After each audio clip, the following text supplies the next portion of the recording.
공무원 연기. 그것도 악질 공무원 연기가 잘 어울리는 배우 곽도원이 음주운전 혐의로 적발됐다. 우리에겐 범죄와의 전쟁에서 조검사, 변호인의 공안경찰, 아수라의 김차인 검사, 남산의 부장들에서 김영웅 역할, 강철비에서 청와대 비서관, 곡성에서 지역경찰 등 공무원 역할로 잘 알려진 배우 곽도원은 지난 25일 새벽 5시경 제주시 애월읍 판교차로에서 신호 대기 중 음주 상태로 잠들어서 주민의 신고를 받고 출동한 경찰에 의해 적발됐다. 적발 당시 혈중 알코올 농도는 면허 취소 수치를 한참 웃도는 0.158%인 것으로 알려졌다. 20여 년간 극단 생활을 시작으로 연극, 영화계에서 활약하다가 2016년 첫 주연을 맡은 뒤 활발한 활동을 이어오며 드라마, 주연 및 예능에서도 활약하고 최근 영화 개봉을 앞둔 시점에 악재가 터져버린 배우 곽도원에 대해 알아보자. 본명이 곽병규인 곽도원은 1973년 서울 성동구에서 태어났다. 고등학교 졸업 후 대학 진학을 하지 않고 바로 극단에 들어가서 허드렛 일부터 시작했는데 1년간은 청소만 했다고 한다.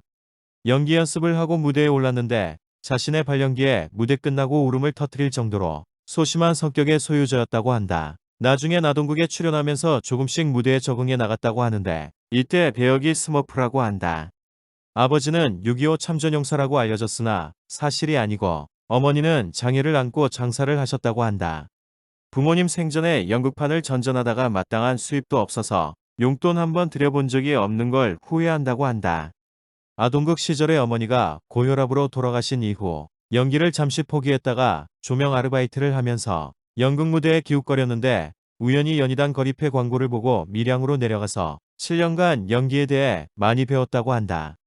하지만 곽도원은 연희단 거리패에서 쫓겨나게 되는데 이윤택과 사이가 좋지 않았으며 이로 인해 같은 극단의 선배였던 오달수의 조언으로 영화계에 진출하게 된다. 훗날 곽도원은 미투 사건 지목 시 연희단 패거리에서 쫓겨난 시점과 일치하지 않는 점으로 무고를 증명했는데 익명의 미투 제보자가 미투를 당했다고 주장한 시점, 곽도원은 영화 황해에 출연 중인 시기라서 연극판을 떠난 지도 몇 년 지난 시점이다. 그 뒤로도 연희단 거리패 일부 사람들과 공갈 협박 등 지저분한 공방이 이어지다가 조용해졌다. 그 뒤로 2020년 영화 촬영과 관련된 술자리에서 술 먹고 깽판을 쳤다는 소문이 있었는데 주연급에 해당하는 후배 배우에게 모욕을 줬다고 알려진 사건에 대해서는 아직 정확히 밝혀진 바가 없다. 스태프 폭행 루머도 있었으나 곽도원 소속사에서는 서로 고성이오고 관계 폭행으로 와전된 것이라 해명했다. 2020년 촬영했던 그 영화가 개봉을 앞두고 있는 시점에 음주운전 사건이 터져서 소속사 및 영화 제작사 등이 난처한 상태다. 곽도원은 과거 곡성에서 부부로 출연했던 장소연과 실제 연인 사이로 발전했는데 라디오스타에 출연한 장소연이 마음에 두고 있는 동료가 있다며 공개 고백을 해서 화제가 됐고 그 상대가 곽도원이었다. 둘은 그 후로 공개 연애를 했지만 약 2년여 만에 결별한 것으로 알려졌다. 곽도원은 의외로 극중 커플인 경우가 많았는데 드라마 유령에서도 송하용과 러브라인, 곡성에서는 장소연과 부부관계, 드라마 굽힐 수는 없다에서는 한고은과 부부로 출연했다.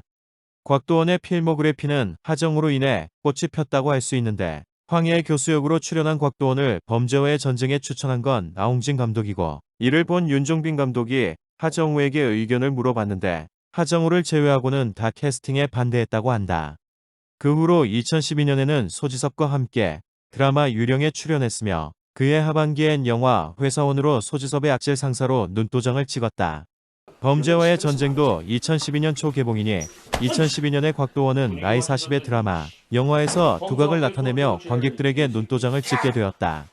곽도원은 2008년 영화 좋은 놈, 나쁜 놈, 이상한 놈의 단역으로 출연했는데 그 당시 주연인 송강호, 이병헌, 정우성 등과 상대역으로 설날이 있을까 동경했는데 2013년 변호인에서 송강호와 호흡을 맞췄으며 2016년 아수라, 2017년 강철비에서는 정우성과 2020년 남산의 부장들에서는 이병헌과 상대역으로 출연하며 소원을 이룬 듯하다.